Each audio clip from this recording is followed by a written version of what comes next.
श्रीगणेशाय नमः। श्रीसरस्वत्यै नमः। श्रीजगदम्बिकायै नमः। अथ देव्याः कवचम्। ॐ अस्य श्रीचण्डीकवचस्य ब्रह्मा ऋषिः अनुष्टुप् छन्दः चामुण्डा देवता अङ्गन्यासोक्तमातरो बीजं दिग्बन्धदेवतास्तत्त्वं श्रीजगदम्बा प्रीत्यर्थे सप्तशती पाठाङ्गत्वेन जपे विनियोगः। ॐ नमः चण्डिकायै। मार्कण्डेय उवाच। ॐ यद्गुह्यं परमं लोके सर्वरक्षाकरं नृणां यन्न कस्यचिदाख्यातं तन्मे ब्रूहि पितामह। ब्रह्मोवाच।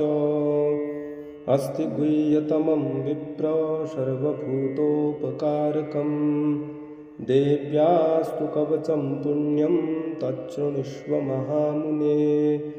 प्रथमं शैलपुत्री च द्वितीयं ब्रह्मचारिणी तृतीयं चन्द्रघण्टेति कूष्माण्डेति चतुर्थकम् पंचमं स्कन्दमातेति षष्ठं कात्यायनीति च सप्तमं कालरात्रीति महागौरीति चाष्टमं नवमं सिद्धिदात्री च नवदुर्गाः प्रकीर्तिताः। उक्तान्येतानि नामानि ब्रह्मणैव महात्मना अग्निना दह्यमानस्तु शत्रुमध्ये गतो रणे विषमे दुर्गमे चैव भयार्ताः शरणं गताः न तेषां जायते किञ्चित् अशुभं रणसङ्कटे नापदं तस्य पश्यामि शोकदुःखभयं नहि यस्तु भक्त्या स्मृता नूनं तेषां वृद्धिः प्रजायते ये त्वां स्मरन्ति देवेशि रक्षसे तान् संशयः। प्रेतसस्था तु चामुण्डा वाराही महिषासना ऐन्द्री गजसमारूढा वैष्णवी गरुडासना माहेश्वरी वृषारूढा कौमारी शिखिवाहना लक्ष्मीः पद्मासना देवी पद्महस्ता हरिप्रिया श्वेतरूपधरा देवी ईश्वरी वृषवाहना ब्राह्मी हंससमारूढा सर्वाभरणभूषिता इत्येता मातरः सर्वाः सर्वयोगसमन्विताः नानाभरणशोभाढ्या नानारत्नोपशोभिताः दृश्यन्ते रथमारूढा देव्यः क्रोधसमाकुलाः शङ्खं चक्रं गदां शक्तिं हलं च मुशलायुधं खेटकं तोमरं चैव परशुं पाशमेव च कुन्तायुधं त्रिशूलं च शार्ङ्गमायुधमुत्तमम् दैत्यानां देहनाशाय भक्तानां भयाय च धारयन्त्यायुधानीत्थं देवानां च हिताय वै नमस्तेस्तु महारौद्रे महाघोरपराक्रमे महाबले महोत्साहे महाभयविनाशिनी त्राहि मां देवि दुष्प्रेक्षे शत्रूणां भयवर्धिनी प्राच्यां रक्षतु मामेन्द्री आग्नेयामग्निदेवता दक्षिणेवतु वाराही नैऋत्यां खड्गधारिणी प्रतीच्यां वारुणी रक्षेत् वायव्यां मृगवाहिनी उदीच्यां पातु कौमारी ऐशान्यां शूलधारिणी ऊर्ध्वं ब्रह्माणि मे रक्षेत् अधस्तात् वैष्णवी तथा एवं दशदिशो रक्षेत् चामुण्डा शववाहना जया मे चाग्रतः पातु विजया पातु पृष्ठतः अजिता वामपार्श्वे तु दक्षिणे चापराजिता शिखामुद्योतिनी रक्षेत् उमामूर्ध्नि व्यवस्थिता मालाधरी ललाटे च भ्रुवौ रक्षेत् यशस्विनी त्रिनेत्रा च भ्रुवोर्मध्ये यमघण्टा च नासिके शङ्खिनी चक्षुषोर्मध्ये श्रोतयोर्द्वारवासिनी कपोलौ कालिका रक्षेत् कर्णमूले तु शाङ्करी नासिकायां सुगन्धा च उत्तरोष्ठे च चर्चिका अधरे चामृतकला जिह्वायां च सरस्वती दन्तान् रक्षतु कौमारी कण्ठदेशे तु चण्डिका घण्टिकां चित्रघण्टा च महामाया च तालुके कामाक्षी चिबुकं रक्षेत् वाचं मे सर्वमङ्गला ग्रीवायां भद्रकाली च पृष्ठवंशे धनुर्धरी नीलग्रीवा बहिः कण्ठे नलिकां नलकूबरी स्कन्धयोः खड्गिनी रक्षेत् बाहू मे वज्रधारिणी हस्तयोर्दण्डिनी रक्षेत् अम्बिका चाङ्गुलीषु च नखाञ्चूलेश्वरी रक्षेत् कुक्षौ रक्षेत् कुलेश्वरी स्तनौ रक्षेन्महादेवी मनः शोकविनाशिनी हृदये ललिता देवी उदरे शूलधारिणी नाभौ च कामिनी रक्षेत् गुह्यं गुह्येश्वरी तथा पूतना कामिका मेढ्रं गुदे महिषवाहिनी कट्यां भगवती रक्षेत् जानुनी विन्ध्यवासिनी जङ्घे महाबला रक्षेत् सर्वकामप्रदायिनी गुल्फयोर्नारसिंही च पादपृष्ठे तु तैजसी पादाङ्गुलीषु श्रीरक्षेत् पादाधस्तलवासिनी नखान्दृष्टा कराली च केशाश्रवोर्ध्वकेशिनी रोमकूपेषु कौबेरी त्वचं वागीश्वरी तथा रक्तमज्जावशामांसान् अस्थिमेदांसि पार्वती अन्त्राणि कालरात्रिश्च पित्तं च मुकुटेश्वरी पद्मावती पद्मकोशे कफे चूडामणिस्तथा ज्वालामुखी नखज्वालाम् अभेद्या सर्वसन्धिषु शुक्रं ब्रह्माणि मे रक्षेत् छायां छत्रेश्वरी तथा अहङ्कारं मनोबुद्धिं रक्षेन्मे धर्मधारिणी प्राणापानौ तथा व्यानम् उदानं च शमानकम् वज्रहस्ता च मे रक्षेत् प्राणं कल्याणशोभना रसे रूपे च गन्धे च शब्दे स्पर्शे च योगिनी सत्त्वं रजस्तमस्यैव रक्षेन्नारायणी सदा आयुरक्षतु वाराही धर्मं रक्षतु वैष्णवी यशः कीर्तिं च लक्ष्मीं च धनं विद्यां च चक्रिणी गोत्रमिन्द्राणि मे रक्षेत् पशून् मे रक्ष चण्डिके पुत्रान् रक्षेन्महालक्ष्मी भार्यां रक्षतु भैरवी पन्थानं शुपता रक्षेन् मार्गं क्षेमकरी तथा राजद्वारे महालक्ष्मीर्विजया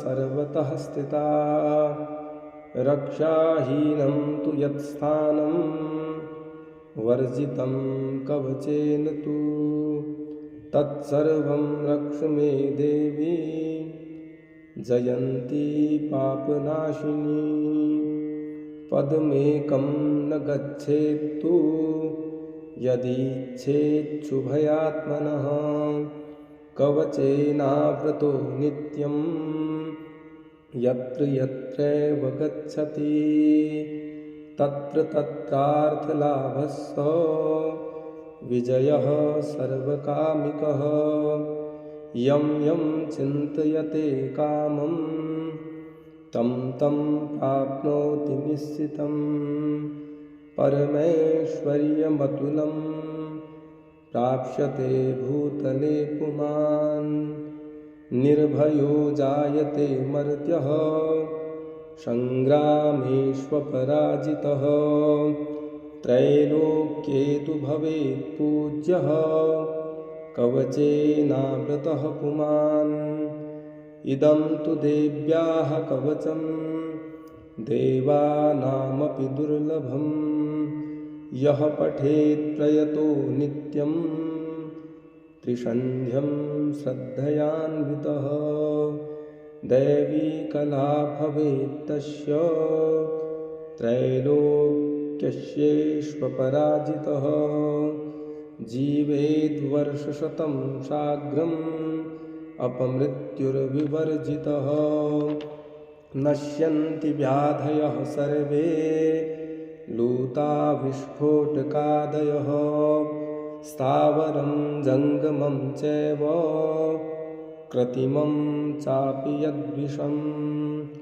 अभिचाराणि सर्वाणि मन्त्रयन्त्राणि भूतले भूचराः खेसरास्यैव जलजासोपदेशिकाः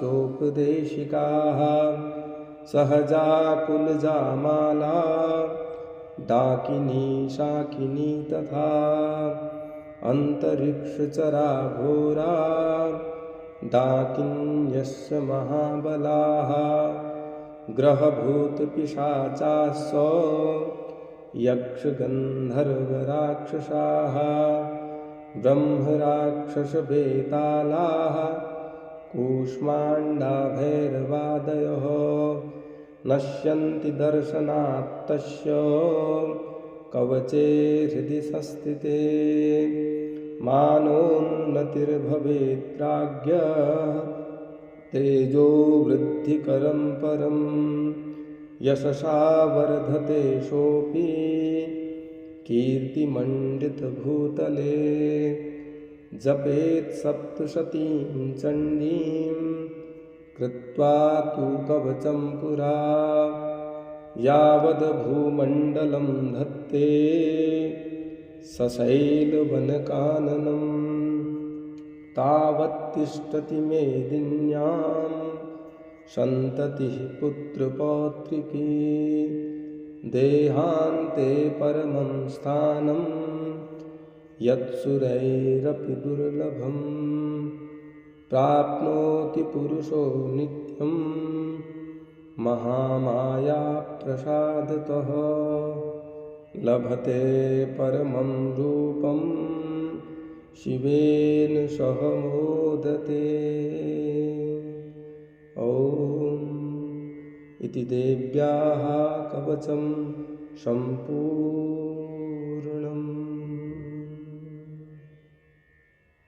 ॐ श्रीजगदम्बिकायै नमः।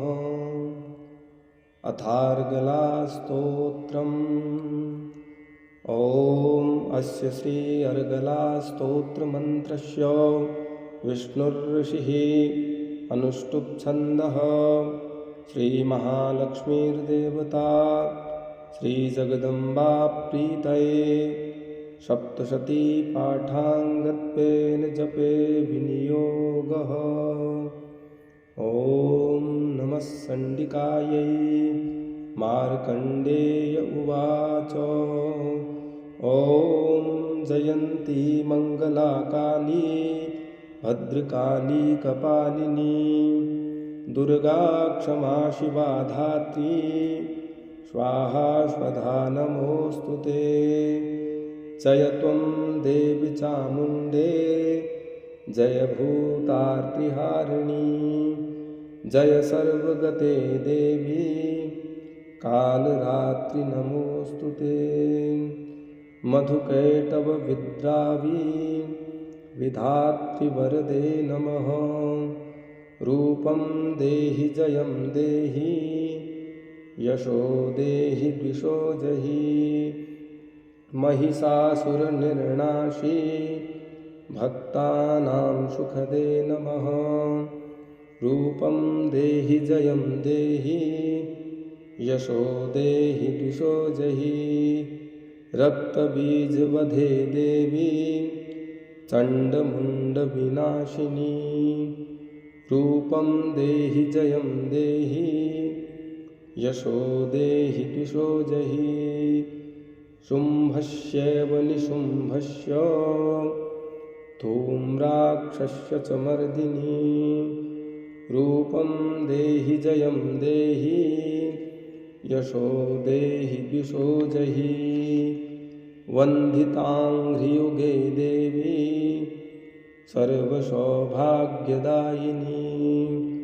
रूपं देहि जयं देहि यशो देहि द्विषो जहि। अचिन्त्यरूपचरिते सर्वशत्रुविनाशिनी। रूपं देहि जयं देहि यशो देहि द्विषो जहि। न तेभ्यः सर्वदा भक्त्या चण्डिके दुरितापहे। रूपं देहि जयं देहि यशो देहि द्विषो जहि।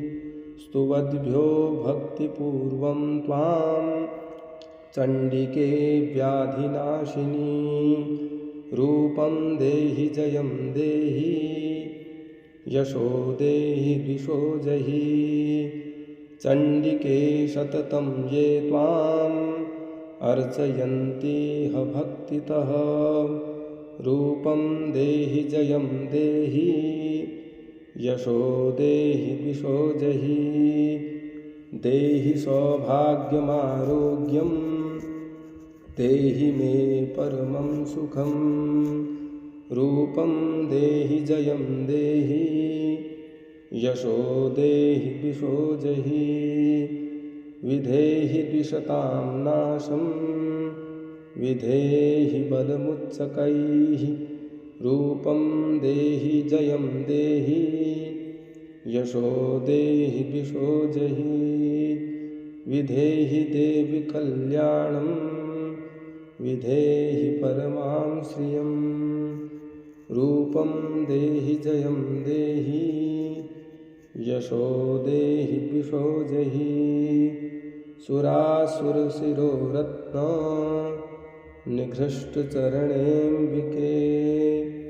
रूपं देहि जयं देहि यशो देहि द्विषो जहि। विद्यावन्तं यशस्वन्तं लक्ष्मीवन्तं जनं कुरु। रूपं देहि जयं देहि यशो देहि द्विषो जहि। प्रचण्डदैत्यदर्पघ्ने चण्डिके प्रणताय मे। रूपं देहि जयं देहि यशो देहि द्विषो जहि। चतुर्भुजे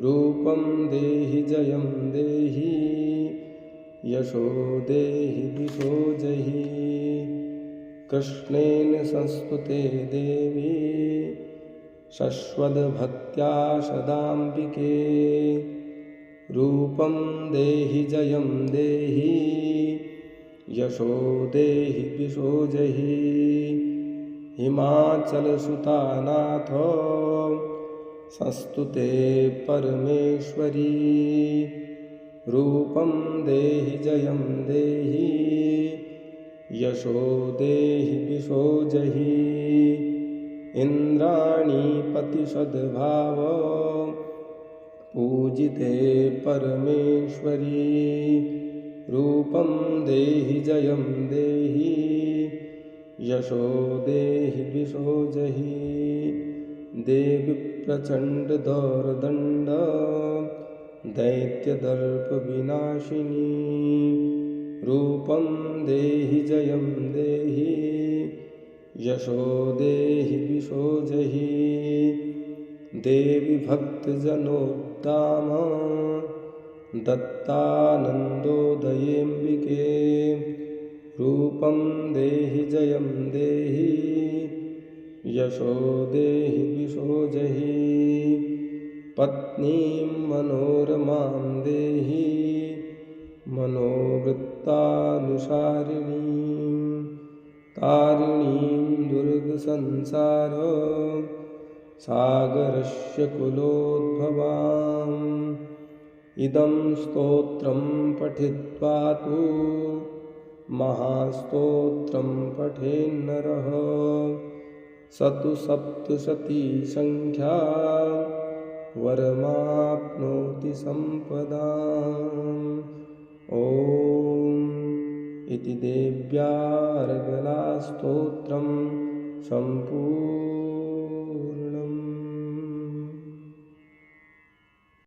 ॐ श्रीजगदम्बिकायै नमः। अथ कीलकम्। ॐ अस्य श्रीकीलकमन्त्रस्य शिवऋषिः अनुष्टुप्छन्दः श्रीमहासरस्वती देवता श्रीजगदम्बा प्रीत्यर्थं सप्तशती पाठाङ्गत्वेन जपे विनियोगः। ॐ नमः चण्डिकायै। मार्कण्डेय उवाच ॐ विशुद्धज्ञानदेहाय त्रिवेदी दिव्यचक्षुषे श्रेयः प्राप्तिनिमित्ताय नमः सोमार्धधारिणे सर्वमेतद्विजानीयां मन्त्राणामभिकीलकम् सोऽपि क्षेममवाप्नोति सततं जाप्यतत्परः सिद्ध्यत्युच्चाटनादीनि वस्तूनि सकलान्यपि एतेन स्तुवतां देवी स्तोत्रमात्रेण सिद्ध्यति न मन्त्रो नौषधं तत्र न किञ्चिदपि विद्यते विना जाप्येन सिद्ध्येत